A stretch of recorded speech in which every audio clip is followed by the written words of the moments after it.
Brian, he had nothing to say, but prosecutors had plenty to say in court. They say he used his job as an Uber driver to lure vulnerable young women.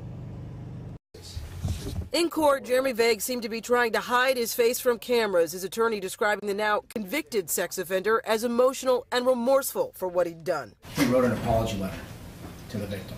He said, "I'm sorry." He didn't drag this out through the court process. Prosecutor Catherine Flaherty said he used his job as an Uber and Lyft driver to take advantage of young women and his size to intimidate them.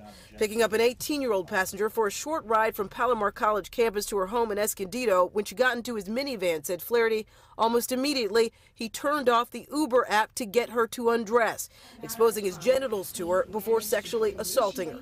His insistence that he was going to have sexual contact with her one way or another, which he did by bribing her to take off her shirt. Flaherty said after the case was made public, a flood of other victims came forward, including a 24-year-old woman who said she was drunk when he molested her in the front seat on a ride, and a friend who was in the back. When you have somebody who's demonstrated a pattern of sexual aggression on young, vulnerable women, that is the definition of a sexual predator. Vague was sentenced to a year in jail and 3 years probation, forced to register as a sex offender for the rest of his life.